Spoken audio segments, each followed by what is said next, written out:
So if you have ever wondered how people struggle to land sales calls and then go to make 5 to 10K a month, work from anywhere in the world, and build the life they truly want, then this video is for you. I've spent over a decade in tech sales, I've closed over $10 million in deals, and I've built a life that I truly want, including my own business. So every principle, every experience, every lesson that I've learned from my 10 years in sales is in this training. So this is the full 1.5-hour course that we usually reserve for paid members inside the Closer Factory. But we decided to release it because I want you to have everything you need to start learning online now. Even if you have no experience, no offer, and no clue where to start. So by the end, you are going to know how to confidently sell anything from high ticket to mid ticket to affiliate. You're going to learn how to start building your own sales portfolio that pays you like its own business, not like your 9-to-5. Hi everyone, good morning, good afternoon. My name is Corinne and welcome to the Closer Factory.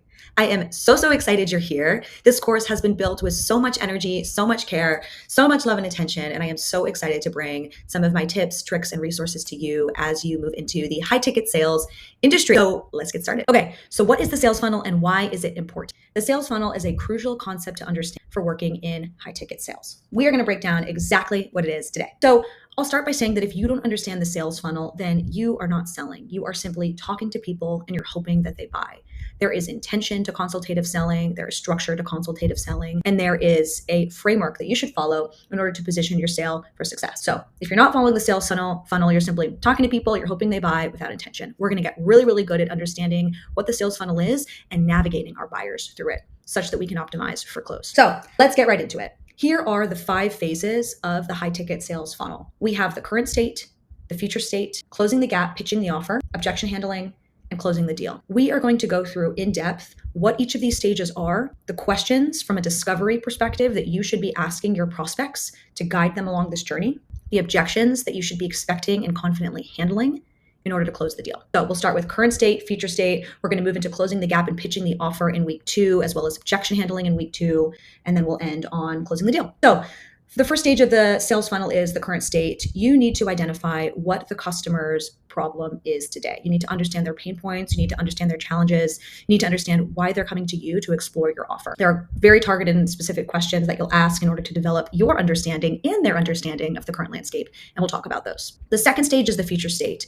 You need to understand where the prospect wants to be. What is their vision for the future? How do they feel that making said changes in their life will get them closer to their future state? How do they feel like buying a product or service that you're selling will improve their performance, their sales, their marketing, their confidence, their customer satisfaction, whatever KPIs that they're optimizing for? So you're going to map the current to the future state, identify that gap. And then once you've identified that gap, you are going to enter stage number 3 in the sales cycle, which is closing the gap. And that will be pitching the offer. You will pitch and customize based on the pain points that they've identified and their future desired state. You're going to bridge that gap.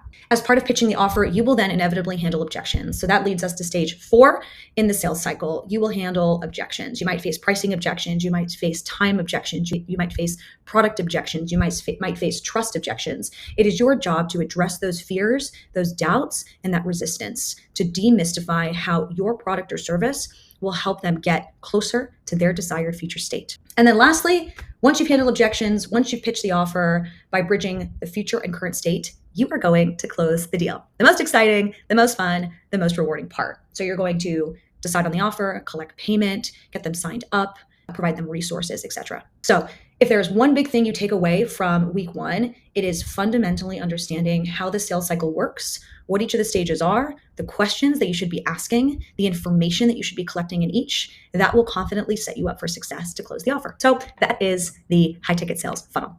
Let's go to our next section. So understanding a prospect's current state is the foundation for effective sales. Stage 1 in the sales cycle is arguably the most important stage in your customer discovery. You're going to get really good at this, like a ninja, the more you practice. So the goal of stage number 1 is to quickly, efficiently, and confidently understand what a prospect's current state is.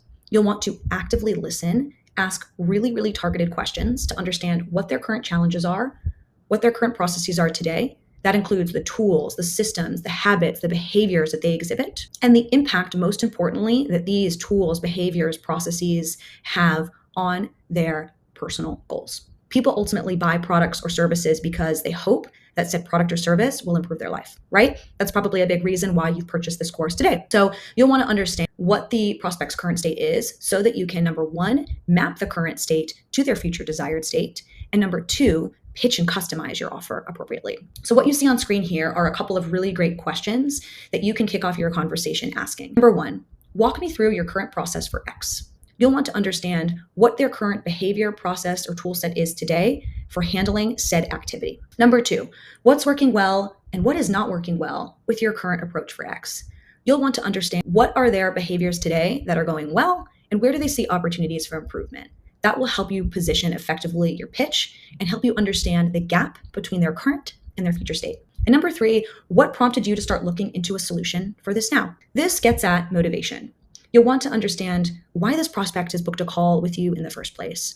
What is prompting or driving their interest to explore purchasing a product or service? Intrinsic motivation is a large predictor of buying habits, right? So you'll want to understand why they came to you today. And most importantly, at what stage in their discovery are they in? Are they simply exploring the market, trying to collect some information, passively consuming content, or are they really a qualified buyer looking to make a purchase today? If you're a setter, those are some of the questions that you'll pre-qualify before the deal gets passed to the closer.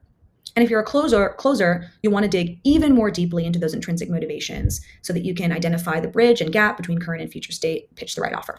So step number one in the sales cycle, understanding the prospect's current state, positioning that for success through effective discovery. So stage two is the future state. This is also an incredibly important part of your sales discovery. This is where you are going to work with your prospect to help them paint a vision of what their future state could and should look like after the problems that they outlined in their current state are solved. I want to stress that as part of your future state discovery, you want to remain as removed from your product or service as possible. You want to impartially diagnose, understand, and surface what success will look like for your prospect in 3, 6, 9, 12 months when these problems are solved. So there are a couple of really great questions that I like to ask when I am understanding a prospect's future state. The first one is, what are the ideal outcomes that you are hoping to achieve? So you'll talk about said problems, bottlenecks, challenges in their current state. You'll want to understand when those problems are solved, what does success look like for you? The second question is, how important is it to achieve these outcomes on a scale of 1 to 10? Providing your prospect with a scale helps them quantify the severity of the challenges that they surfaced. If they're on a 10, that means the problem is really urgent. You'll want to help them make a buying decision as quickly as possible so that they can solve this problem. If it's a 1, it might not be that urgent, might not be worth your time or their time. If we're somewhere in the middle, then you can continue to ask discovery questions to understand how you can better customize your solution based on the challenges that they identify. And number 3, what kind of impact would solving that problem have on your revenue, on your growth, on your profitability, on your customer satisfaction, on your personal or professional goals? You want to understand what success looks like both financially, monetarily, and qualitatively. With those 2 data points, that will help you further customize your product offering if they're the right fit as a buyer. So that is stage 2 in the sales funnel, understanding a prospect's future state. So this is stage 3, closing the gap and pitching the solution. One of the most fun and exciting parts of your sales journey, because this is where you are able to confidently position your pitch, tailored, customized to your prospect's needs. So this is where you are going to connect your solution to their future state. There are 3 really great ways that you can frame your pitch. Number 1, based on the goals that you outlined, our customers typically see results in those areas in 3 ways.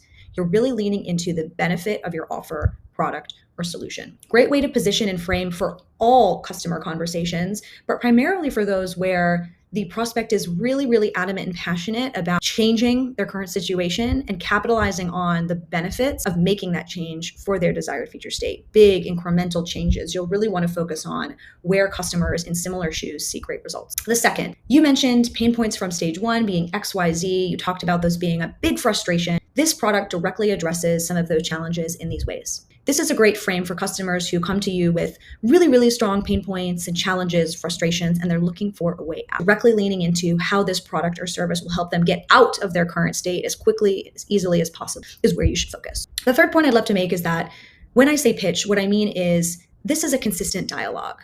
You are not pitching your offer running on a 5-minute monologue without breaks or pauses. This should be a joint conversation where you are taking your prospect along this journey to better understand your product, providing a really tailored and customized pitch and asking them along the way for feedback. So we'll talk about how to handle some of those check-ins and questions along the way. But I really want to emphasize that as you think about the pitch, always remember it's a two-way dialogue. It should feel like a natural conversation. So that is stage 3, closing the gap and pitching the solution. Objections. This is the most important, necessary, fundamental, inevitable part of your sales journey. It can feel challenging, overwhelming, and scary to be faced with objections. You want every buyer to buy your product without having to handle these objections, but unfortunately or fortunately, that's never the case. And I think for me, this is what makes sales really fun, understanding how to really dig deep into a customer's fears, reservation, and really pull that out so that you can put them at ease and help address some of those challenges so that they feel confident buying your product. So we are going to talk in depth about handling objections. What we will do in week 1 is we'll breeze through a really interesting and helpful framework that has helped me along my sales journey in high ticket and corporate, which I would recommend simply memorizing, committing to memory, and practicing. And then we are going to later in the course in week 4, we are going to dig deeper into some of the more complex objections as well. So we'll do high level objections here. We'll then go deeper into these objections next week. And then week 4 is going to be a big deep dive into more complex, niche, off the wall objections that you might encounter. So there are 4 primary objectives that typically you'll encounter in high ticket sales. I like to call this the PPTT framework. Number 1 is price. Product is too expensive. I've been burned before. Number 2 is product. I don't understand the value of the product. I don't understand the product itself, how it works. Number 3, time. Now's not the right time for me to buy. I have to go consult with my partner or spouse. And number 4 is trust. I don't trust something about the sales experience. I don't trust something about the product, or I don't trust something about the seller. So we're going to dive deeply into each of these next. So the first objection is price. This is arguably the most common objection that you are going to hear in the course of your high ticket sales career. There are typically 2 primary pricing objections that come to mind. Number 1, price doesn't match the value. The price is too high to match the value delivered from the product. It's quite that simple. There's some sort of disconnect between the price and the value delivered.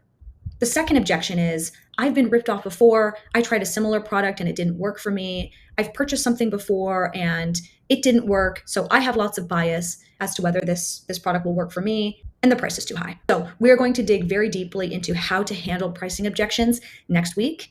These are the big ones that you should watch out for price. Product objections. These are objections about the product or service that your prospect is exploring with you.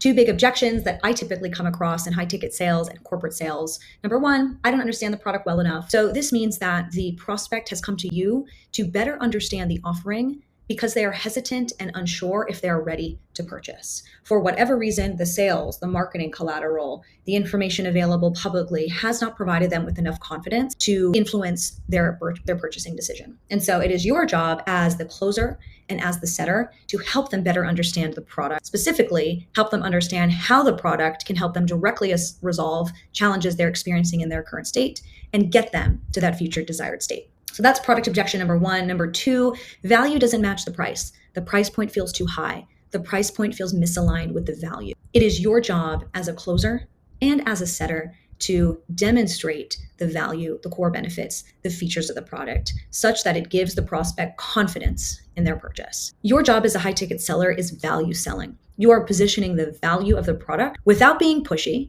in a way that feels authentic, kind, and empathetic to the customer's needs and aspirations. We are going to deep dive into pricing objections next week, and in the following week, we'll talk about some niche edge cases, but be aware that price will come up as a very big objective a lot of the time, and it is your job to demonstrate value, to demystify, such that the buyer feels confident in their purchase. So that is objections for product. The next objection is time. You will come across the time objection repeatedly in high ticket sales. It can often be a smokescreen. The prospect does not want to make a buying decision in the call. You haven't adequately convinced the buyer of the value. The buyer is nervous, stressed, and anxious about making the purchase, and therefore creates a smokescreen. For example, now just isn't the right time. I don't think now is the right time. This problem isn't that urgent. Or I have to consult with my partner or someone else. I can't make a purchasing decision right here with you. Remember, time is often a smokescreen. That means that the prospect doesn't feel confident or comfortable making this decision now because there's a deeper root cause. There's a deeper issue that's preventing the person from making the decision to buy. And you need to uncover what that deeper motivation is. So you'll continue to ask discovery questions. You will surface challenges and pain points that were raised in your current state discovery. Remember, if a prospect surfaces time as a challenge, yet they have said that they're very urgently wishing to change, there's probably something else going on there. And you'll need to figure out what that something else is. We will also talk about how to handle timing objections and how to handle smoke screens like this and others in the objection handling section. The last big objection is trust. The prospect doesn't trust something about the experience, something about the seller, or something about the product. You, the seller, haven't quite earned the prospect's trust in the product or experience yet. This is a very common objection and one that I believe, in my experience, is relatively easy to overcome. It requires you to ask really specific, direct, measured, and appropriate discovery questions such that you can really tap into the customer's challenges, bottlenecks, reservations, and fears in stage 1, their future desired state in stage 2, such that you can map a really customized offering, build their trust throughout that process with great questions and active listening. There might be some instances where you do your pitch, you ask great questions, and the prospect, for whatever reason, just doesn't trust the product. That could mean the prospect is not the right fit for the product or service, or it could mean that they need a little bit of time to digest, which is completely okay. We all want to close a deal in our first call. Sometimes prospects can be decision makers that require more decision making, more consensus, more thinking, more reflecting. Give them that space and time if you notice that that is how they prefer to make decisions. So we are going to talk about how to handle some of these trust objections through really great question-based selling and through really great rapport building, which comes from tone, vocal variation, presence, and energy. Don't worry, we'll get to all of that next. So this is stage 5, closing the deal. You have taken your prospect through their current state, understood their pain points. You have mapped those pain points to their future desired state, taken them on a buying journey and an experience of your service or your product and your offering, tailored it, customized it, handled a ton of objections, built confidence and trust. And now you're at the point where your prospect is ready to convert from prospect to customer. They've decided to buy, they've decided to purchase your product. Congratulations. So you don't want to skip out or miss components of this part because it's really, really important and it's still part of the buying process. This is where you are going to, first and foremost, collect payment. Second, onboard. Third, assign homework. And fourth, provide resources and recommendations. What do I mean? Number 1, you're going to collect payment from your customer. That's either a credit card, pay now, pay in full ideally, or payment plans. When you get on an offer, your offer owner or founder will explain what payment plans or options are available to you. So you will simply reiterate. We can talk a little bit as well about how to creatively think about pricing within the bounds of what is permissible with your founder. So we'll talk about all of that later. The second piece here is onboarding. So there might be some profiles that need to be created about your customer, some information you need to collect, apart from billing information that will help them in the experience. If you're selling a course or a service, then you might be helping them onboard into the community. Really, really important point because you want to make sure that the onboarding experience is seamless such that they don't question their purchasing decision. Third piece here is assign homework. You want to make sure that once you collect payment, once you start the onboarding process, you equip your customer with homework before they start the product or service. This will give them some accountability, ownership, and more importantly, excitement that what they've just spent a ton of money on is going to be worth it, that they can get started today, that they can set themselves up for success. And then lastly, you are going to provide them with resources before they start. Similar to homework, you want them to read up on the service or product. You want them to fully understand what to expect. Your offer owner will probably have one-pagers, perhaps a website, etc. So you will make sure that they are equipped with all of the resources that they need for success. I would say part of that will also include providing them with some anecdotal recommendations. For example, if they seem similar to a buyer that you have closed in the past, you can say, I'd really love to connect you with so-and-so person or so-and-so resource in the community. I think they'd be a great resource for you because they faced similar challenges or have similar aspirations to you. You can talk about adding them to weekly group meetings, perhaps if your offer has weekly group sessions, coaching and training programs, offshoots or networks, really, really great opportunities for you to continue to build that rapport by showing that you've listened to the challenges in the future state that your customer has described and you're helping bridge that gap immediately. So this is actually one of my favorite parts of the sales cycle, not only because you get to collect the commission, you've landed the deal, congratulations, but you also are responsible for setting up the buyer for success to onboard into the product or service. I'll see you in the next lesson. So welcome to Module 2 of the Closer Factory, Objection Handling. Objection handling is one of the most crucial skills to learn as a high-ticket closer. And I am going to show you the tips, the tricks, and the frameworks that have worked for me as I've handled objections in high-ticket sales and in my corporate sales career. So let's dive right in. Quick reminder, we're going to talk through what objection handling is in the first place. I'm going to go through some tips and tricks across the PPTT framework that I shared during week 1. We're going to dive deeper in the objection handling 101 section across each of those objections. We'll talk through how to handle, how to navigate, and how you can map those objections into your pitch practice with the FaceForward AI script. We'll then wrap up and close. So I want you at the end of this module to be able to develop unshakable confidence, objection handling.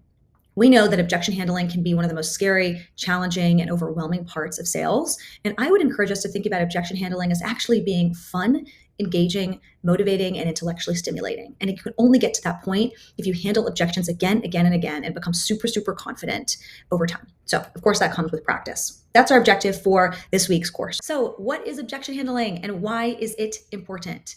Objection handling is the art of transforming a prospect's doubt into a deeper understanding of value, ultimately paving the way for a confident decision.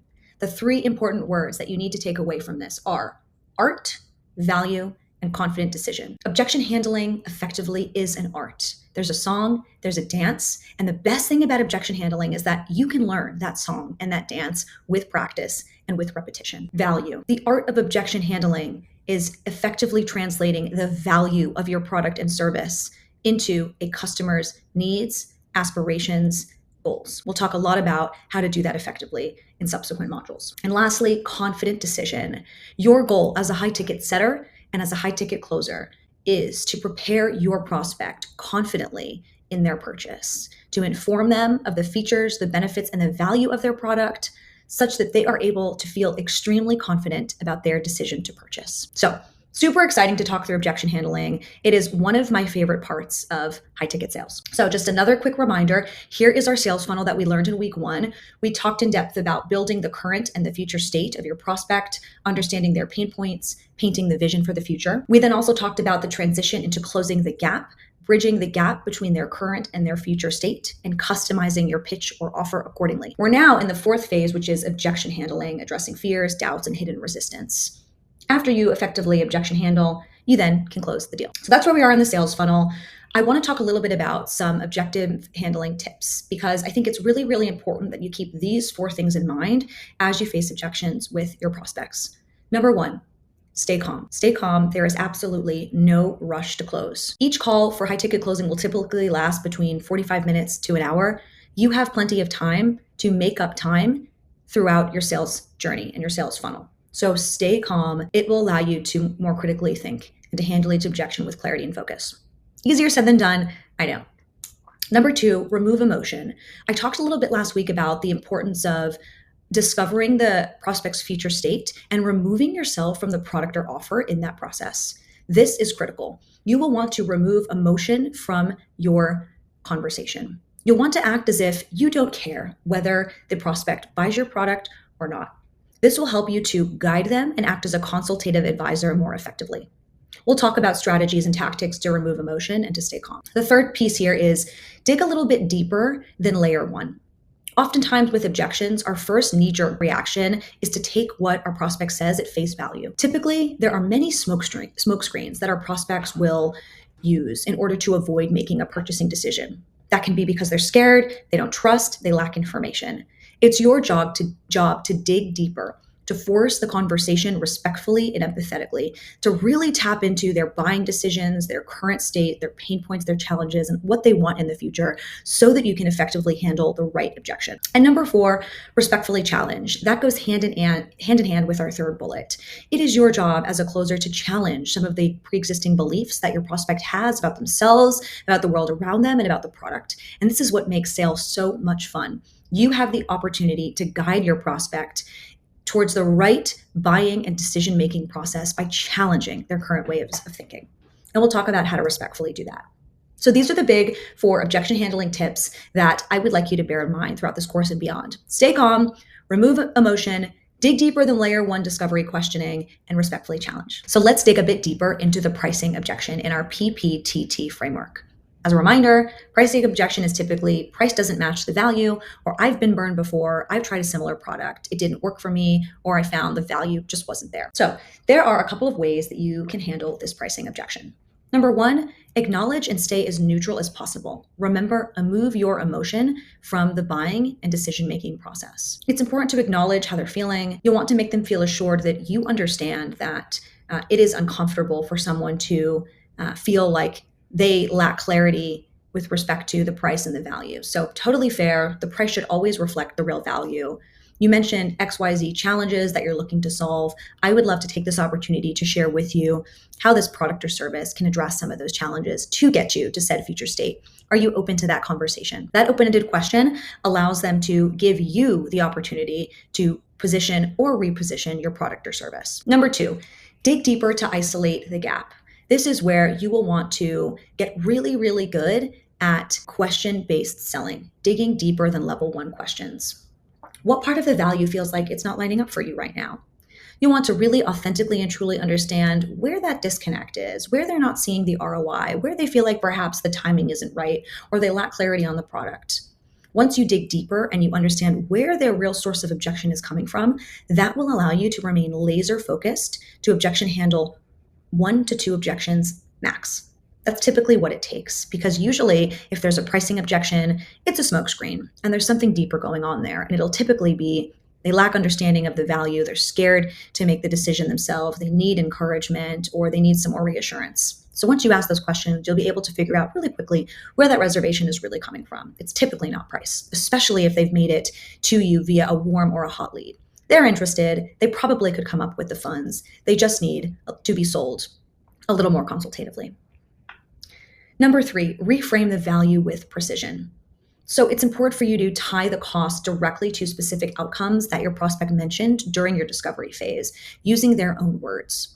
For example, you mentioned earlier that landing just 1 to 2 clients a month would be a game changer for you.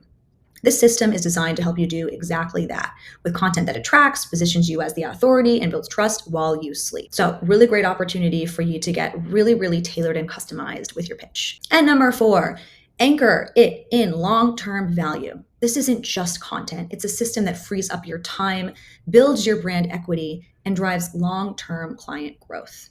Once they see that bigger picture, it will help them more confidently understand how their large purchase today can get them to their future aspirational state. So these are 4 recommendations for how to handle the pricing objection. Think about these, digest them, and as homework, try to consider how you can weave some of these into your face-forward AI pitch as you handle objections. So let's talk a bit about the product objection. This is our second P in our PPTT framework. I don't understand the product well enough. The value doesn't match the price. The value of the product doesn't match the price. So pricing and product typically go hand in hand, and that's because there's a disconnect between the price and the perceived value. And we're going to talk about how to objection handle this. So number 1, it's important for you to validate their concern. With both pricing objections and product objections, you should always start by validating their concern, not making it okay and not saying it's correct, but acknowledging that you hear them. This helps you keep the conversation open and earns their trust. Totally fair. I understand where you're coming from. If I had mixed results, I would be cautious too. If I were in your shoes considering a huge purchasing decision, I would have similar thoughts.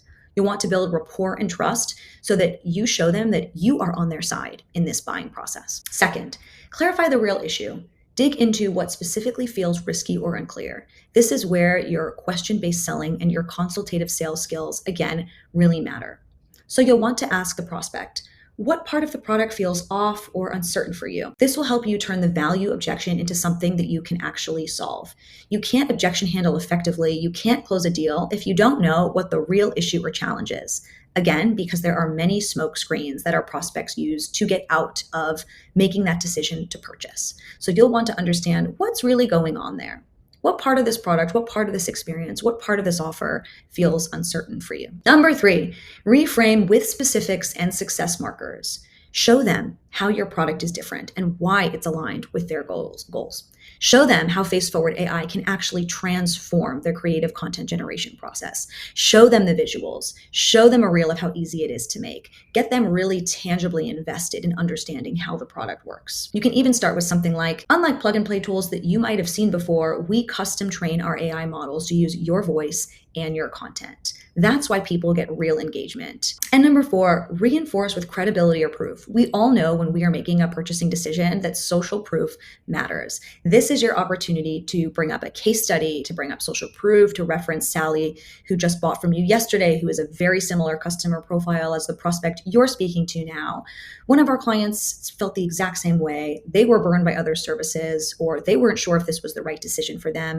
They bought the product, and here's the results of their experience. experiencing. Nothing is better than social proof. Use that time and time again. So these are 4 tips to handle product objections. Similarly, internalize them, digest, think about how you can weave some of these into your face-forward AI pitch. So let's talk about the product objection around value. For example, I don't understand the value of the product yet. Remember, it's your job as a high ticket setter and a closer to clearly and confidently articulate that value through your product pitch. Now, if a prospect doesn't understand the value, then you need to, number 1, take a step back and understand which part of the value story do they not understand. And number 2, tailor your pitch accordingly such that you can really highlight those areas that they don't understand. Double down on them, double click into them. Really make sure that you confidently and clearly explain how the prospect can derive value from those areas where they're unclear. So a really great bonus closing question that I would recommend here is, if we could show you exactly how this product or service can fit into your brand and your audience and guarantee quality, guarantee all of those things that you mentioned you want to achieve, X, Y, Z in future state, would you feel comfortable moving forward? Or how would that feel for you if we were to make all of these things possible? Would it make this decision clearer? Those are 3 examples of ways that you can confidently ask, put the onus on your prospect such that they can more confidently make a buying decision. If we were to make this easier to understand for you, if we could show you exactly how, if you could give us that chance, would you move forward? So really great trick in your toolbox to ask your prospect for permission to show you what that exchange of value looks like. Okay, so let's talk about how to handle now isn't the right time objection. Number 1, acknowledge without pushing. Similar to other objections, you want to acknowledge the prospect. You want to hear them out. You want them to feel like you're on their side because you are. You want them to make a purchasing decision when the timing does feel right. And more often than not, they've come to you as a warm or a hot lead because the timing is right, because they have been thinking about making this decision day in and day out. They just need that extra push. They need that extra level of confidence. They need that extra level of information in order to make the decision. So totally hear you. Timing matters, especially when you're building something important. I acknowledge you. I hear you. I understand that it needs to be the right time for you to make this decision. Number 2, gently and respectfully challenge by reframing the priority.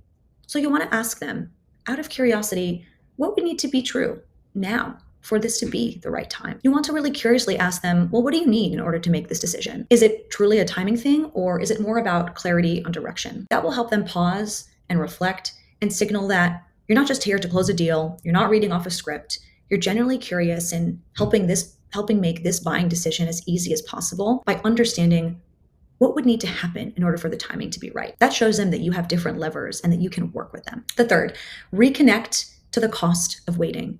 You want the prospect to understand that they came to you as a warm, more often than not a hot lead. So there is a cost of them waiting. They have probably spent night and day thinking about making this decision, so much so that they filled out a lead form and they've come to you to talk about the offer. So you could say something like, the only reason I bring this up is because every month without consistent content, lead generation flow, it's costing you money. And that's revenue that's left on the table. Most of our clients tell us that they wish they started sooner, later. Again, you're bringing in social proof. If we start today, you'd have this momentum in 30 days. You would be able to hit the ground running tomorrow. So what does waiting another 90 days, another 6 months gain for you? How does that help you? So you're respectfully challenging, and you're also asking them, what would waiting help? What would that solve?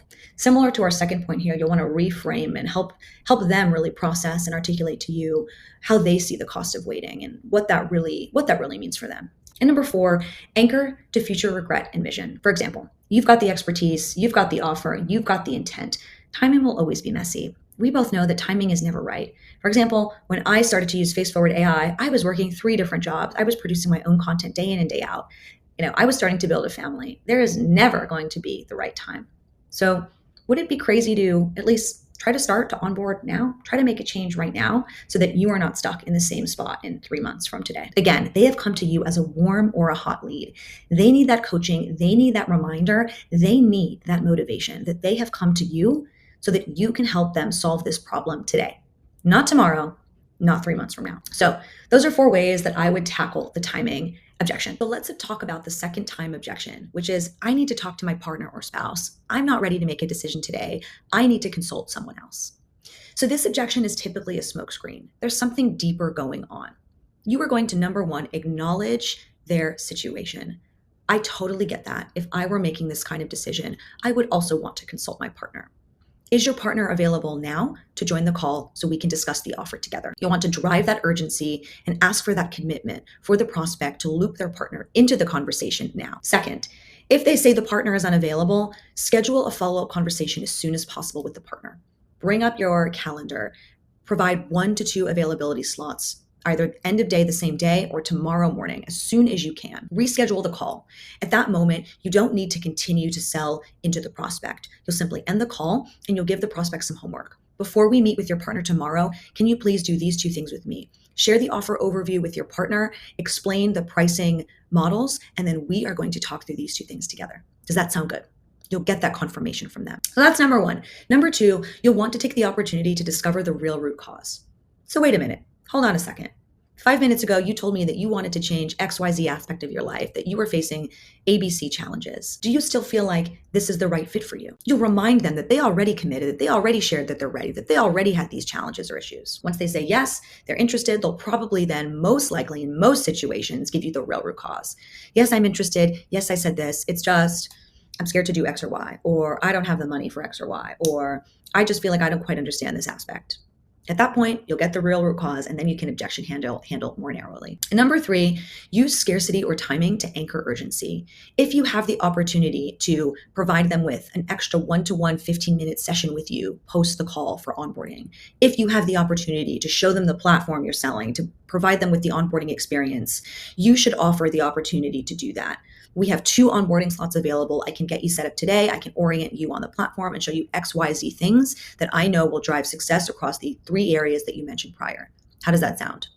You'll then give them the opportunity to go through the onboarding in a 15-minute slot later, and then you can close the deal. You can also offer them discounting or pricing if your offer owner provides that. I would recommend you avoid any sort of pricing or commercial discounts up front and instead go for the onboarding, the extra 15-minute slot, the 1-to-1 session with you as a non-monetary incentive. So these are 3 ways that you can handle the I need to talk to my spouse. It's typically a smokescreen. There's something bigger and deeper going on. You need to figure out what that is by circling back, reaffirming that they told you they're interested, excited, and ready to move forward, and ensuring that the partner or spouse is looped into the conversation as soon as possible. This is the next set of objections in our PPTT framework. The first T is trust. Recall 3 trust objections. Number 1, I don't trust the product. I don't trust something about the product based on everything that I have seen, read, heard, or understood.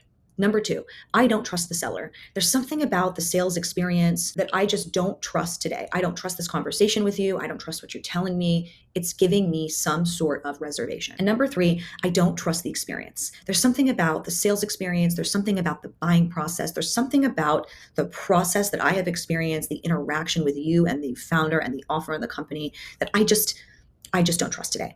We are going to talk about how to handle these 3 trust objections. So number 1, I don't trust the product. This is a fantastic objection for you. It is one of the easiest objections to overcome because once you know that the issue is trusting the product, you have the opportunity to reposition and repitch the product that you know like the back of your hand to help them better understand the value that they're missing. So you'll want to do these 3 things. Number 1, acknowledge their hesitation. Thank you for being honest. It tells me that you're thinking carefully, which I respect. You're honoring their vulnerability, their humility. Because many people are afraid to admit that they don't understand, that something doesn't sound or feel right. So that creates psychological safety so that they can stay open and curious. Number 2, you'll want to dig deeper to ask a precise question to figure out what part of the product they don't understand. What specifically still feels unclear or uncertain to you? Is it the process? Is it the results that you would get from this product? Is it features within the product? Or how it applies to your situation. So this will help you figure out if it is a knowledge gap in the features or the benefits, which you can very clearly re-articulate, or an emotional gap, which is trust. Again, I don't understand the process. I don't understand how the product works. That's how you can rebuild trust by surfacing customer proof points and your own personal experience with the product, if you have it. And that leads me to point number 3, rebuilding their trust through tangible proof and clarity. If they don't understand the product, it is your job to help them understand how similar customers in their same situation have interacted, experienced, and used the product and found the results that they're looking for. Totally fair. One of our clients actually had a very similar concern or was in a very similar situation. They were skeptical. They initially didn't understand XYZ element of our product. We then built out their brand voice. Within 30 days, they started to get qualified leads, et cetera, et cetera, et cetera. Use quantifiable metrics where possible, use anecdotes, use personal experience, reference a customer or client that you worked with previously. Proof points, again, are really, really powerful ways to rebuild that trust and understanding of the product by taking them through a real life example. So this is out to handle the objection, I don't trust the product. Acknowledge their hesitation, number one. Ask a precise question to isolate and figure out that gap. And number three, rebuild that trust through tangible proof and clarity. Surface customer examples, proof points, anecdotes, and your own personal experience. Next, I don't trust the seller. There's something about you that the prospect doesn't trust. Typically, prospects won't outright tell you that they don't trust you, but you as a consultative, intuitive person can pick up on some sort of trust or confrontation challenge. And so it's your job to bring down those walls, re-anchor the conversation, and maintain your frame. Here's a few ways you can do that. Number one, invite transparency and not defense. This will really require you to change your vocal variation. So lower your voice. If you don't mind me asking, what's creating that hesitation? Really build that curiosity, lower your voice, resist the urge to dominate the conversation. Come from a place of curiosity so that the prospect can start to lower their walls. I'm asking so that I can understand. I just like to understand where you're at. So that's number one. Number two, rebuild trust with proof, process, and personal grounding. The best way to gain a prospect's trust is to share your personal experience using the product, interacting with the founder, or interacting with the company. Here is my personal experience using this product, interacting with this founder, and here is why I sell it now. That is the best way that you can get your prospect to understand where you're coming from, why you sell this product, what makes you excited and passionate about it. You can also use something like, for what it's worth, I only take on aligned clients because my reputation and results are on the line. They're everything to me. So I vet my clients very carefully. You seem like the kind of person that is a great profile for this role, for this service, for this offer, for these reasons. That helps that person understand why they are authentically different, why you are excited about bringing them onto your product or service. Great way to build trust, empathy, and rapport. And number three, if you still feel like you're not getting anywhere, if the prospect is really sensing some sort of issue, conflict, there's just not a gel in chemistry, at that moment, you can take a quick pause. So I would recommend saying something like, let's take a quick pause. You can either get up, you can make an excuse and say, I'm going to pop to the restroom. I need to take a quick break. I need to take a quick call. Can we reconvene in 2 minutes? When you come back, that will reset the conversation and you can simply ask, so where did we leave off? That gives the prospect the opportunity to surface to you where they're at after they've had a minute or two to decompress and compose themselves. Lastly, if you take a quick pause and they're frustrated, they're angry, they're just not giving you anything, then at that point, I would say respectfully, it sounds like this opportunity or this offer or product is not the right fit for you. I would recommend that I share some free resources with you after this call. You can consider, and if you're interested at a point in the future, we can revisit. There are some customers that just aren't the right fit for your product, and that's okay. So that is how I would handle the I just don't trust the seller objection. Number one, invite transparency and not defense. Number two, rebuild trust with personal proof points and anecdotes, similar customers in their same position. Number three, take a quick pause, regroup, recalibrate. Let's talk about the objection, I don't trust the experience. This is typically when the buyer doesn't trust something about either the sales process, the sales conversation today, their interactions with the founder, or their interactions with the content or the material that they've seen online, on the website, on social media, etc. It is your job as the seller to rebuild that trust, to rebuild that clarity, to help figure out where in the experience the communication is broken down so that you can fix it. And there are three things you can do to objection handle this. So number one, create emotional safety to name it. Can I ask, was there something in the process, something in the pitch, something in the material or interactions with the founder that has made you feel hesitant to move forward? Use your vocal variation to drop your tone. Come from a place of curiosity and genuine question-based selling. Even if they don't answer you clearly, the invitation itself lowers their resistance and it builds trust. Number two, take ownership and offer clarity. Assume responsibility, even if it's not your fault. It shows leadership. That's totally fair. Sometimes this space is full of hype, full of fast pitches or vague promises. That is not how I operate. I want you to have the full breadth of information that you need to make this decision. So let's slow down. Let's take a minute. I'd love to talk you through exactly what this is, who this is for, and why I sell this product in the first place. How does that sound? For their commitment to help you help them reorient on the experience and the offer. Oftentimes, experience objections are similar to product objections. They can be intertwined. So you should have the opportunity to reposition both the product and the experience together. And number 3, offer a pressure-free, no-risk path forward. You don't have to decide today, and I am not here to talk you into anything. But let me ask you, you mentioned that you want to achieve XYZ goals, and you mentioned that your urgency is at a 10. What would waiting to solve this problem do for you? You're driving urgency. You're asking them to reaffirm their urgency and their commitment to their future state. You will then be able to repitch and reposition the offer once they have confirmed that, yes, it's urgent. Yes, they want to change now. Yes, they have all of these goals in mind.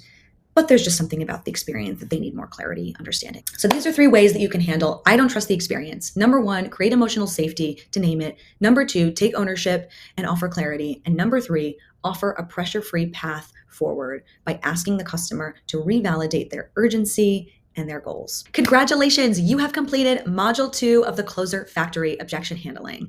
We have gone deeper into the PPTT framework for objections. That's price, product, time, and trust. We have learned how to handle these 4 objections. You now have the confidence to handle these objections in your pitches with clarity, with poise, and with consistency. I am so excited for you to continue practicing. So here is what I want you to do. I want you to take everything that you have learned in this module regarding objection handling, and I want you to apply that to our Face Forward AI mock pitch. You have the mock pitch script. You have the mock pitch slides. There should be objections already in there. I want you to read that script. I want you to start to practice in the Udemy platform with this as an example. I want you to go through role plays and objections with your peers in the community. Through this process, you are going to be able to build confidence of handling these objections and also edge use cases, which we're going to discuss later in our modules. So I reinforced also some tips to maintain frame and stay calm. I want you to go back to those at the beginning of this lesson. Remember, stay poised, stay calm, treat pricing objections as an opportunity to learn, to build trust, camaraderie, rapport, and confidence. I think these are one of the most challenging but also rewarding parts of selling because you really get the opportunity to dig really deep into a customer's motivation, to mock pitch the script backwards and forwards, to understand your product offering inside and out, and to become a really capable and confident seller. So thank you so much. I'm super excited for you. We are going to see you in Module 3, where you're going to dig right into the Face Forward AI mock pitch. I will see you there. Welcome to Module 3, Pitch Practice. I am so excited you're here. This is one of the best, most tangible, most important parts of the Closer Factory because you are going to get the opportunity to spend the next 2 weeks pitch practicing the Face Forward AI product. Why are we doing this? We're doing this because it is so important in sales to be able to understand how to pitch, to build confidence, to handle objections, and to close with ease. So I really want the next 2 weeks to be focused on practicing as much as you can with the Yodlee software, as well as with your peer community. So let's dive right in. Over the next week in Module 3, we're going to talk about course objectives and what to expect. We'll talk about why mock pitch practicing is important in sales. We're going to go through a pitch of the Face Forward AI product in its entirety. We're going to give you some pitch practice tips that have worked for me in high ticket sales, as well as in my corporate sales journey. And then we are going to wrap up. So let's dive in. Quick reminder, by the end of this course, by the end of this week, I want you to build unshakable confidence. The way that you build unshakable confidence pitching is by practicing. Practice. And that is what exactly we are going to do. So mock pitch practice. Why is it important in high ticket sales? If you don't practice the pitch, you're practicing the pause. Confidence is built in the reps. I cannot emphasize this enough. The more that you pitch practice, the more comfortable you will feel, not only throughout this course, but also as you transition into a role in high ticket sales. You can use the mock pitch script. You can use the slides as you craft your script when you work on offers for founders or startups. So these are both really great tools that you can use not only in this course, but also as you land a role. Again, if you don't practice the pitch, you're practicing the pause. You need to be so seamless, so confident, so thorough, such that you are not thinking about the script. You have it memorized like the back of your hand.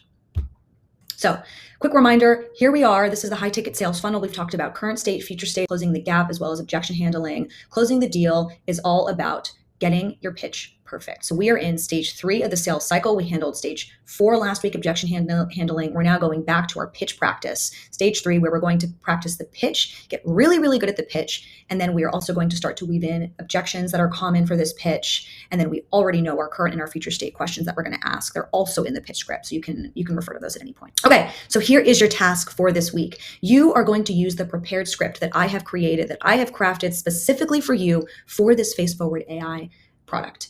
You are going to access it right in the Heartbeat platform in course 2. It's also available in the documents section. So once you have that script, you will also navigate to the slides. There are about 4 or 5 slides that I have prepared for you of the Face Forward AI product. They outline the product, they have customer testimonials, they outline pricing. You are going to take the script as well as the slides, and you are going to mock pitch through the entire sales cycle, including all key objections. You can use the Yodely platform, where I have also provided you instructions to create a mock AI agent for you to mock pitch practice with. And you can also leverage your peers in the community, and I would strongly recommend that you do that. Start to pitch practice together, set up calendar invites, set up time to really make sure that you're able to feel comfortable pitching the script live. I would recommend that you practice your pitch 3 times this week, both in Yodely and with your community members. Try to challenge yourself to find 3 different opportunities at least to pitch. I would also recommend that you share your experience and the recording if you're comfortable in the module group chat. We learn from each other. We learn from seeing how other people excel. So if you're really proud of your script, or if you'd like some feedback from others, I recommend you sharing your thoughts, your feedback, and the recording in the chat. Cool. So this is the goal. Reminder, here is the current state. You are preparing a pitch for a digital fitness content creator. You are sitting down with a digital fitness content creator who creates content for apparel, brands, gyms, boutiques, and studios. They charge a lot of money per Instagram post. They're really burnt out and overworked. They work with the content creation team. They pay them. It's eating into their profit margins. So they want to be able to grow and bring in new clients. They want to be able to make content creation scalable. They want to bring in 5 new clients in 2026, reduce their business and operational expenses by perhaps cutting out the editing and content creation crew so that they can spend more time with their family and enjoy life. That's the scenario. They're very worried because they don't want to spend lots of time learning a new product. So they're going into this meeting a bit hesitant already and apprehensive. They're worried about AI products impacting their brand. They want to make sure that the content that they use is authentic. It looks like them. It sounds like them. It acts like them. And it's high quality. They don't have a lot of disposable income to spend. So they want to make sure that the price point is comfortable. So that's our scenario. We also have the slide here, which you'll find here in the pitch deck. This is an overview of what Face Forward AI is. Remember, it's the latest AI product for digital creators. It leverages artificial intelligence to help creators create realistic avatars of themselves so that they can set it and forget it. They can pitch on Instagram, on social, on TikTok, etc., without having to create manual content. Really, really fantastic product. I use it myself. You should go check out my Instagram. I have some AI generated reels of myself. You can see one on screen here, which I think looks pretty much like me. So really, really cool tool. Check it out. We also have a pricing guide here. There are 2 different options, small business and enterprise. You'll see in the starter pack for small business, what's included is the image creation basic features. They get a getting started guide. They get an unlimited amount of avatars that they can create and 24/7 support. We also have the elite pack. They get all of the basic features, but they also get access to premium content and custom designs. So even better, more interesting, more creative content that they can leverage.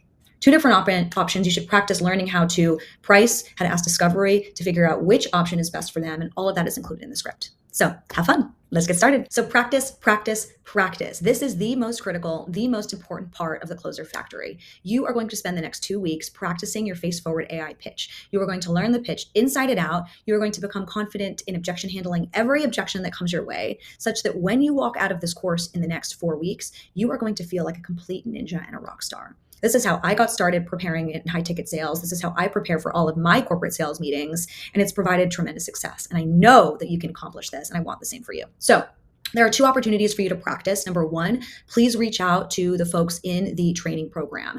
You can mock practice with them together. You can set up Calendlies and create meeting invites where you can practice virtually live. Really, really, really great opportunity for you to not only practice, but also network with other aspiring high ticket setters and closers. So that's number 1. Number 2, as part of the Closer Factory, you are going to get access to Yodely. This is an AI-powered platform for salespeople to do mock training and mock pitches. It is absolutely incredible.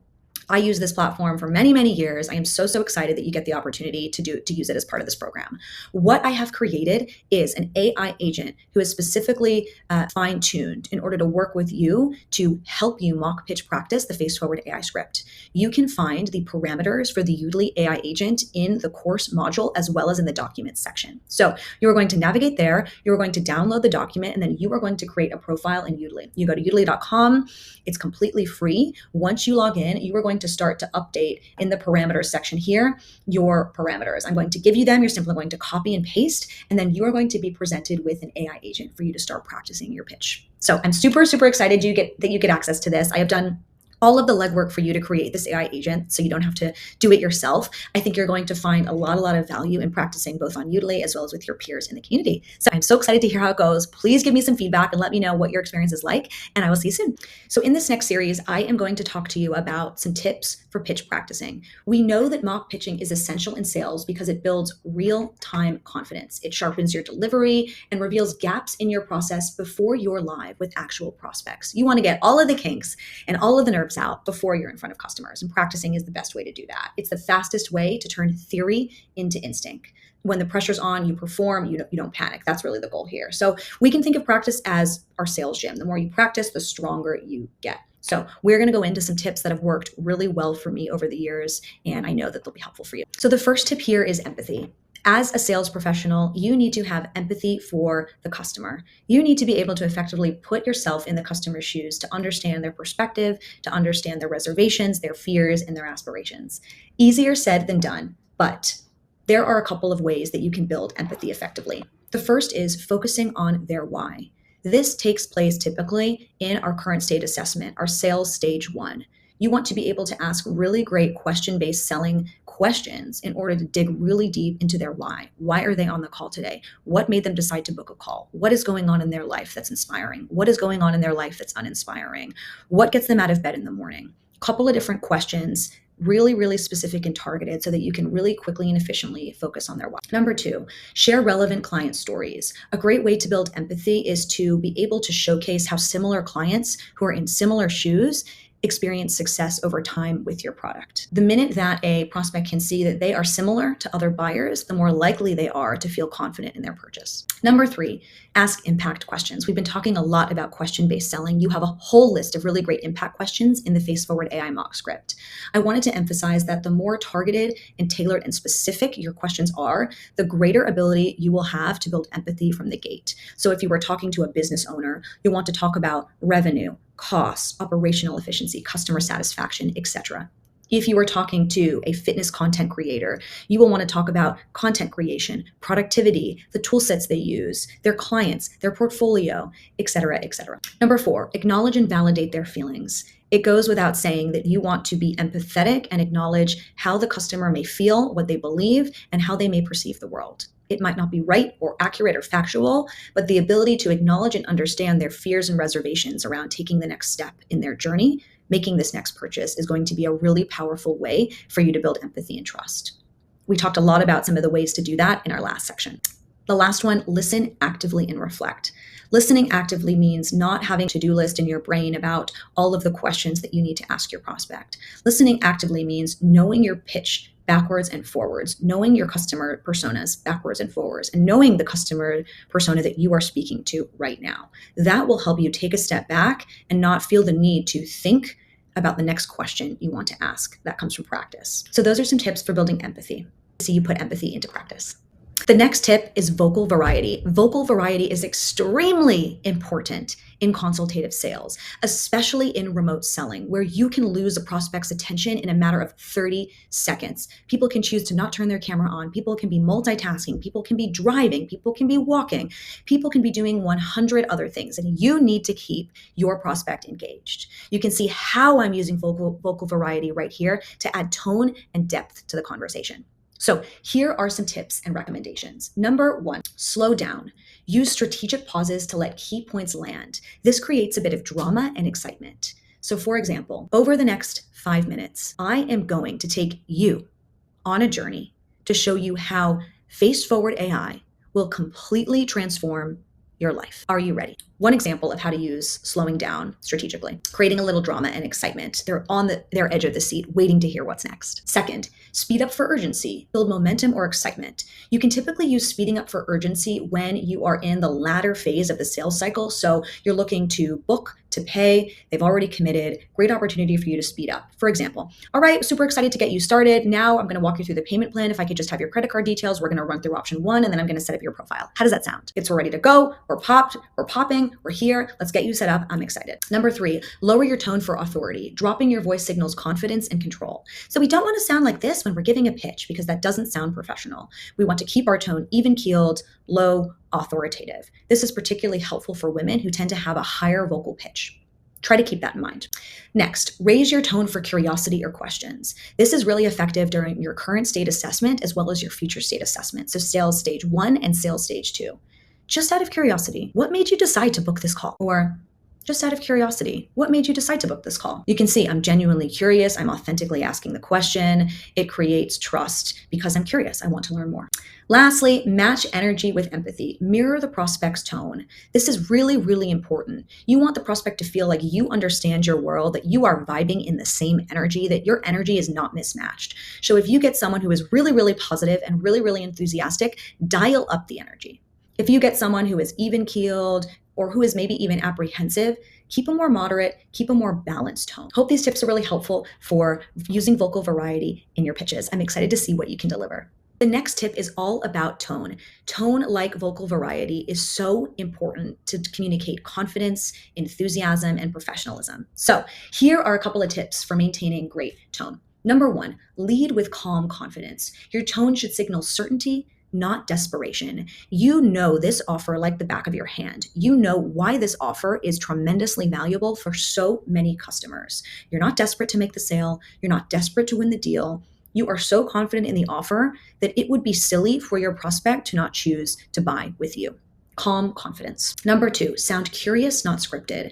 I want you to really make an effort to commit the face-forward AI script to memory so that you know it like the back of your hand and it doesn't sound scripted when you deliver it.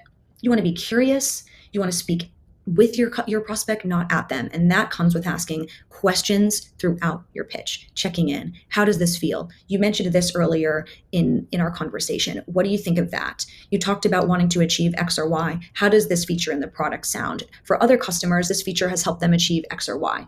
Would that work in your case? Et cetera, et cetera. Number three, inject warmth and empathy. As I mentioned, we already talked about empathy. People buy from people they trust and they like. Smile, be perceived as warmth, as kind, guide, don't push. Next, use subtle enthusiasm. You want your belief in the offer to show, but you don't want it to feel disingenuous. So you can improve that enthusiasm by smiling. You can talk about anecdotes as to how this offer has helped you, your friends, or people you know.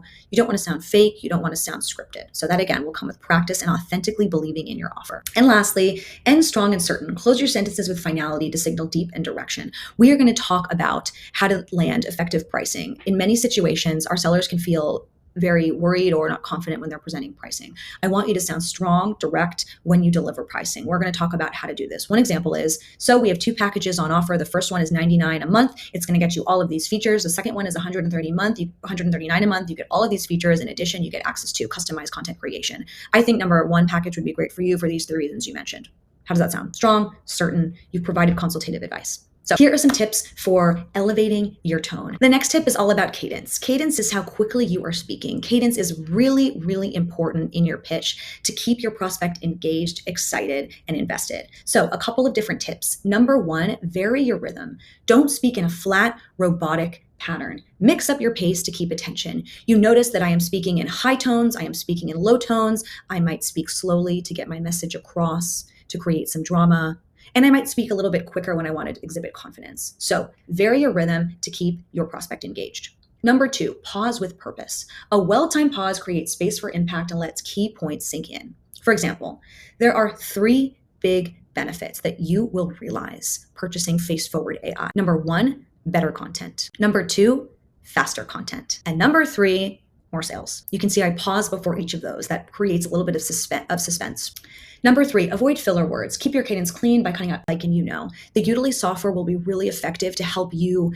You see, I just used But the Italy software will be very helpful to help you cut out a lot of those filler words. I've noticed that I've been able to decrease my filler words tremendously over time using the software. So highly recommend. It will let you know how many filler words you use and at which points in your pitch so that you can refine. Next, mirror the prospect's pace. Start by matching their tempo and then lead them with controlled shifts. So if they're speaking really fast and they feel really agitated or worried, you can match them, but also take them down to feel like a more measured and confident pace. I would try to match their pace at the beginning and then slowly over time, edge it down.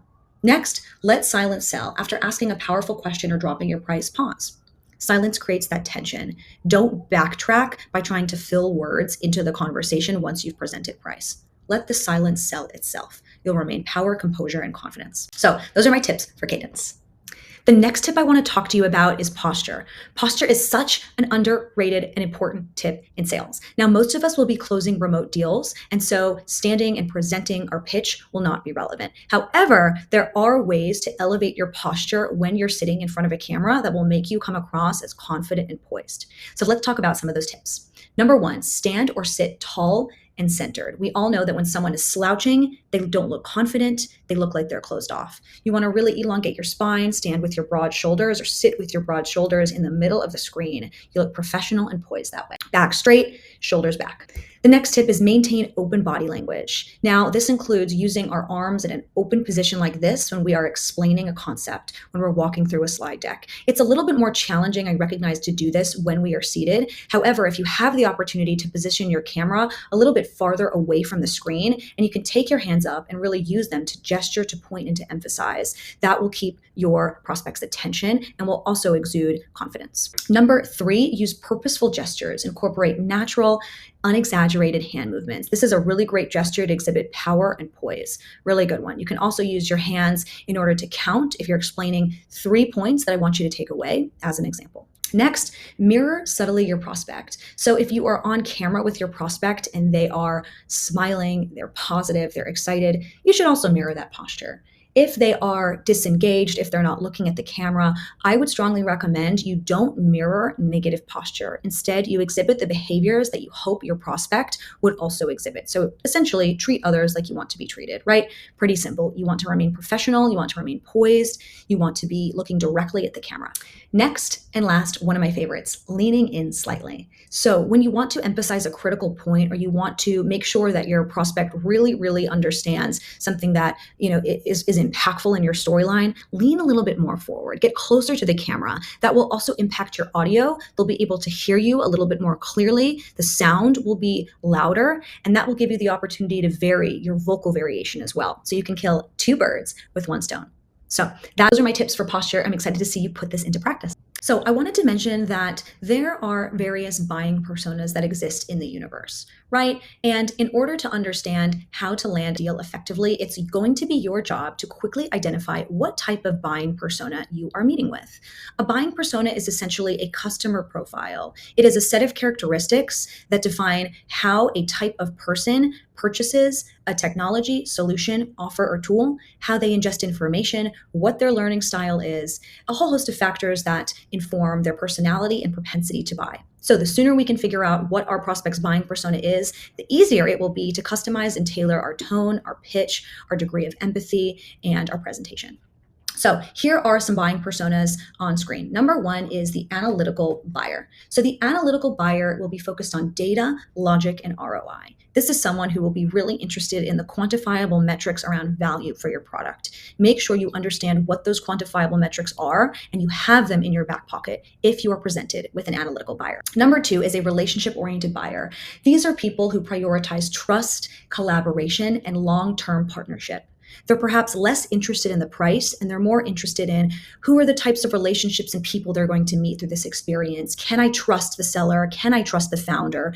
Do I feel like this offering is going to help me build a deeper relationship with and customers, with communities, with anyone who they might interact with to get to their future state? Number 3, dominant buyers. These are people who appreciate being direct, focused on results and high efficiency. So those are people who would like to dominate, who would like to feel like they're in control, who want to feel like completely the decision is theirs to make. Next, expressive buyers. Expressive buyers are those who engage with stories, vision. They want to know how your solution has impacted other people like them. They'll be really interested in the customer proof points and your experience working with or using the offer or product. And last, the cautious buyers. Those are buyers who need lots of reassurance, who needs lots of social proof, and who want all of the risks addressed before they purchase. Those are people who probably will be more conscious of price, who need lots of ROI. And so you'll want to make sure that you are really well equipped with both social proof as well as the quantifiable ROI metrics and deep objection handling to handle a cautious buyer. Now, as you look at this list, it might be interesting for you to reflect on what type of buyer are you for said product or offer that you're selling? What type of buyer profile do you tend to be? I know for me personally, I am a mix of a cautious buyer as well as an expressive buyer. I really appreciate stories. I really appreciate proof points, and I want a lot of information on success before I purchase a product. Which buyer are you? That's a pop quiz. Let me know in our channel. I will see you in the next lesson. Welcome to your bonus week 5 of the Closer Factory. I am so excited that you are here. We are almost at the finish line. This is arguably one of the most important weeks of all because this is your time to shine. This is your time to get out there into the job market and to land an incredible role in high ticket sales. Super excited to share with you all of the knowledge and information that I have developed transitioning into this industry myself. You are going to get resources, you're going to get tips, you are going to get tricks, you're going to get everything you need to get started recruiting right away. So let's dive in. We are going to talk about recruitment objectives. I'm going to give you a toolkit so that you can land your first or next high ticket sales role, and then we're going to wrap up. So finally, by the end of this week, bonus week 5, I want you to plug into the sales community in Heartbeat, plug into the Closer Factory community. I want you to start to put together all of the resources to position your resume for success, to position all of your prior skills and experience for success, to create transferable metrics into high ticket that will wow recruiters and wow founders. So this is your opportunity to really start your networking phase. So the first piece here is your digital resume. Your digital resume is extremely important because, like a regular resume, it will showcase your skills and experience. Now, the power of your digital resume for high ticket sales is that most founders, creators, and entrepreneurs are recruiting for high ticket offers on social platforms. For example, Instagram and TikTok. There is some activity on LinkedIn, but it is far fewer. That's typically because entrepreneurs, founders, and creators will market and advertise their digital products on social platforms where folks will buy them. And so you have a really, really great opportunity to be able to directly showcase in the form of long video content, short video content, reels, stories, and highlights your skills, your knowledge, and your success in a way that you can't do on a binary platform like LinkedIn, one of the traditional resume platforms. So here's an example of my bio on my Instagram. You might have seen it. This might be how you found out about the program. I want to showcase it because I think there are a couple important things for you to think about when you develop your platform. I would recommend that you create your digital resume on Instagram. Couple reasons. I really like the fact that there's long form video content. I also really like the fact that it is a place where many creators have their own profiles. And so you'll want to be where the founders and creators are. You'll include your role or your title. You'll include a brief description of what you do. So this is me, Close with Corinne. I work in high ticket sales. You want to talk about any sales results or any quantifiable metrics that you've achieved. So for example, I am a tech sales girly. I have achieved $10 million in ARR. So that's a pretty big number. I think it's pretty impressive. I want to showcase that. Think about quantifiable metrics that you can showcase. If you have questions about this or you're wondering, hey, I don't really feel like I have any quantifiable metrics. What could I include here? Let's talk. We can crowdsource ideas from the community, and I'm sure that we can come up with some sort of quantifiable metric from your past experience that is relevant and transferable for high ticket. Next, you're going to talk about your offer niche or specialty. Throughout the course of this training, I want you to start to think about what offers and what niches interest you. For example, do I want to be selling a fitness offer? Do I want to sell a nutrition offer? Do I want to sell a business offer? And so what you can do is you can include in your bio the offers that you have expertise selling, the offers that you have, the industries that you have expertise in. For example, if you're working as a fitness instructor now and you're hoping to transition into high ticket sales, selling fitness offers could be a really great place for you to start. So you could put in here, fitness offer expert or, content creator expert, digital marketer expert, whatever it is. And then lastly, start to create real stories and carousels that are showcasing your results, that are showcasing your expertise. I recognize that being a social media marketer and a high ticket closer are two completely different things, two very different skill sets. But I would strongly recommend that you start to think about very simple and digestible content that you can post on a regular or semi-regular basis, where a founder or creator can view and can really quickly and easily understand the value that you bring to their organization.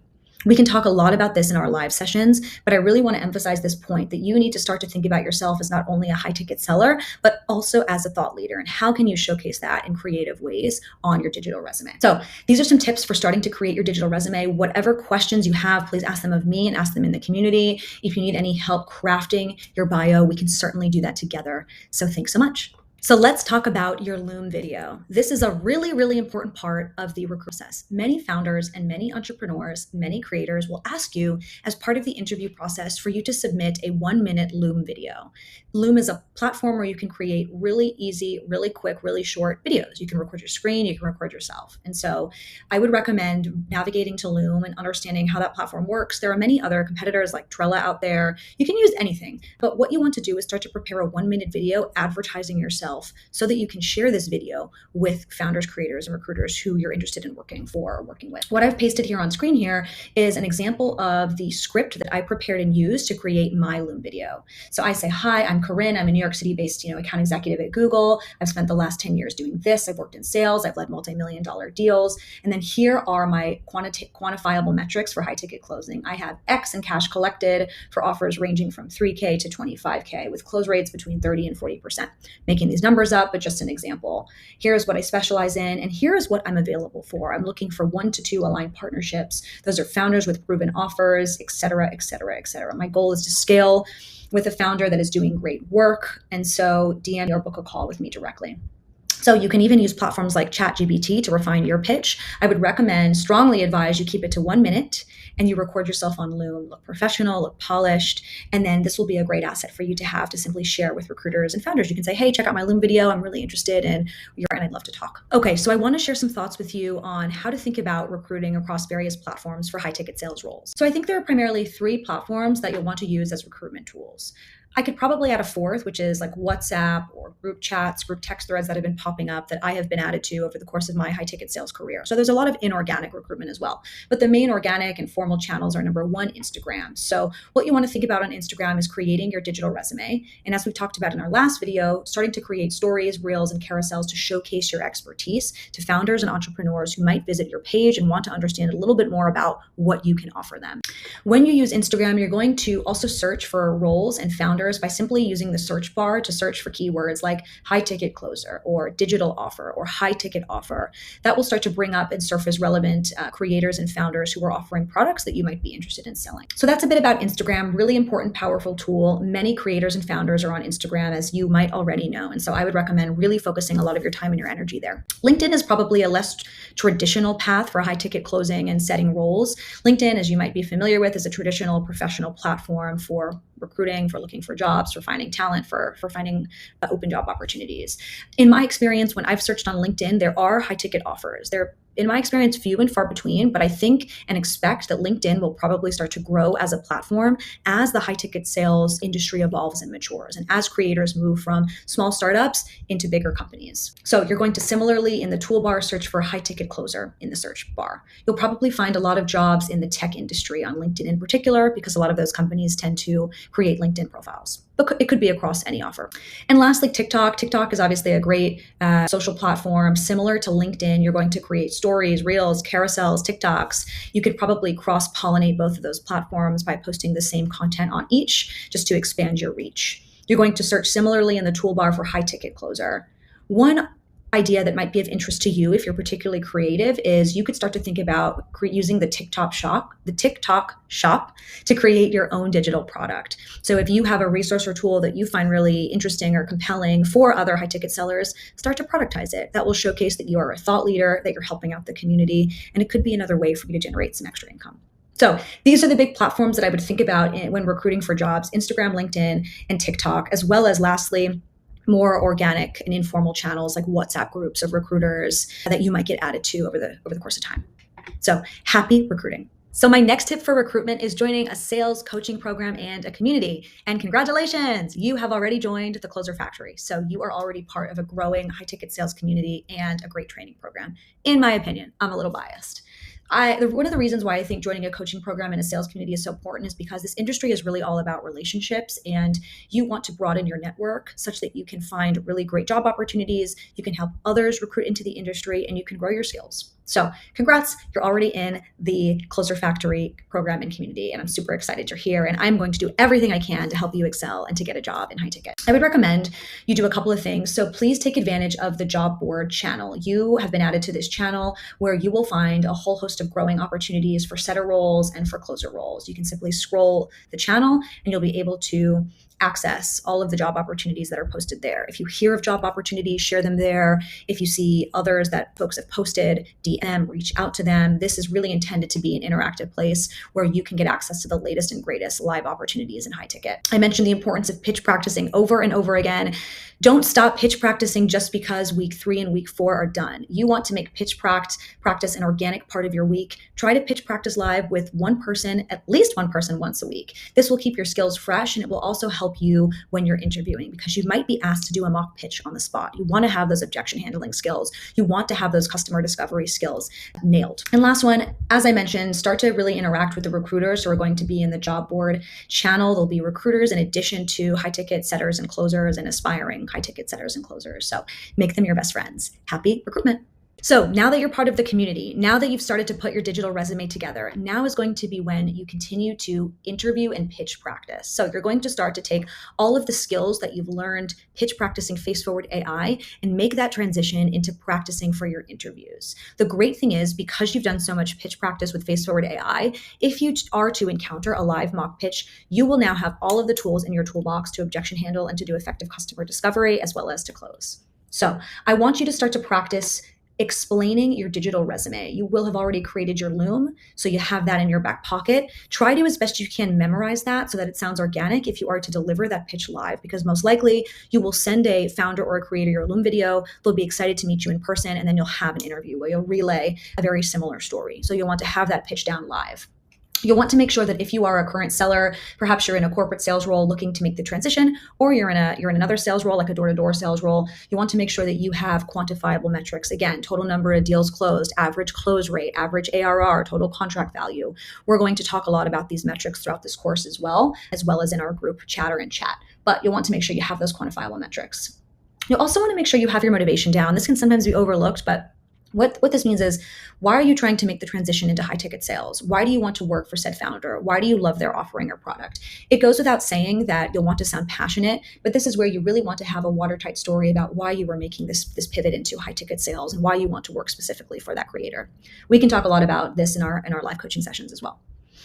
Understand the offer, understand the pain points it's solving, really dig deep into the offer and do your homework. Easier said than done. There might not be that much information online, especially for new founders and entrepreneurs and creators, but try as best you can to visit their Instagram, their social, to Google them, to figure out as much information as you can about why their offer is valuable and what it's doing for their customers. Practice the face forward AI pitch. Or you can take any other pitch that interests you. If you didn't really gel with face forward AI, that's okay. Try to pick another product that really interests you and that you're passionate about, and take that face forward AI script and reposition it for a product that is interesting and compelling for you. I recommend pitching at least once a week while you're interviewing. Pick a friend in the community, pick a friend from the job board. Just stay current, stay relevant. The job tracking spreadsheet. This is so important. You are going to be absolutely inundated with opportunity because you are a top closer, because you have come out of the Closer Factory. And I want to make sure that you don't get lost in the flurry. So I'm sharing an example of a simple spreadsheet that I used as I was recruiting in the industry. I hope it's helpful for you. I'm happy to share this spreadsheet so that you can simply use it. So I can pop it into the Heartbeat chat. I'll do that in the docs section. Essentially what you have here is a list of columns where you can include the founder's name, you can include the social handle, you can categorize what type of business they are, the status, so that is the outreach status, and then you can track when you reached out to them first, second, third, etc. I'd also recommend including the offer details and any other notes like the commission structure. Great way for you to keep track of every person that you reach out to. You are going to treat this like you are you are selling. You're going to reach out to prospects. You are going to include your Loom video. You're going to ask for a meeting. You're going to tell them how much you love the product. We can talk all about how you should go about reaching out to creators as well, and the types of messages you should be sending, etc., how to interact. I would also recommend leaning on the community because many people will have been in your shoes already and have done this before, and they will have, more tips and tricks too. So you'll have your Loom video, you have your job tracking spreadsheet, and these are two really great resources to get you started narrowing down the type of offer and the founder that you want to work for.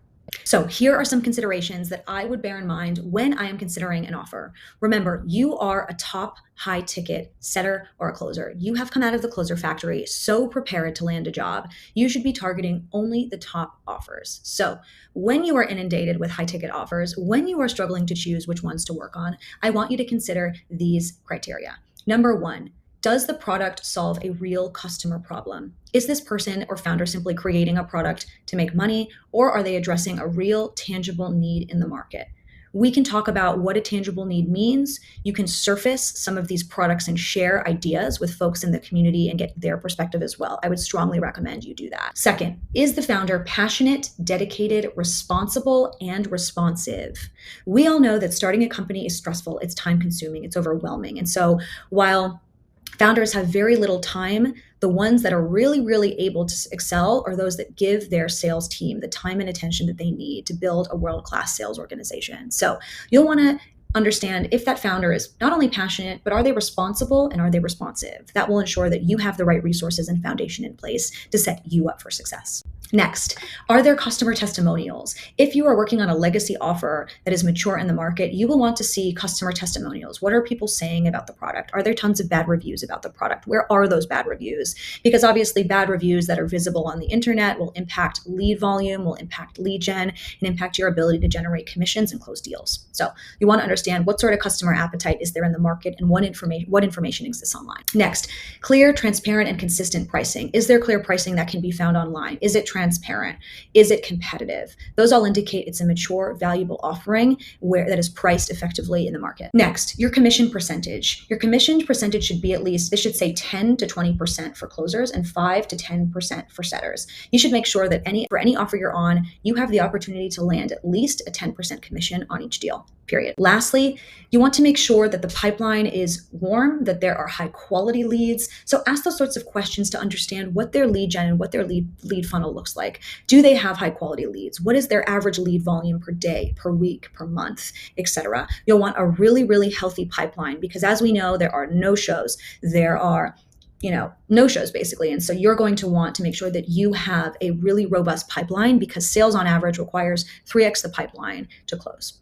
So those are my tips for qualifying a high ticket closing offer. So now that you've got the roadmap, you've got three options. You can do nothing with the information you have and stay exactly where you are. You can take this knowledge, try it alone, and fight your way to success for months and months and months like I did. Or you can fast track your growth with personal guidance, real accountability, and direct proximity to someone who's closed over $10 million in sales. So if you want to master the exact frameworks that turn average reps into top 1% sellers, the kind who listen, who lead, and who close with confidence, click the first link in the description and book a call with me and my team to decide if this is truly the move that will get you to $5,000 to $10,000 in monthly income as a top 1% seller.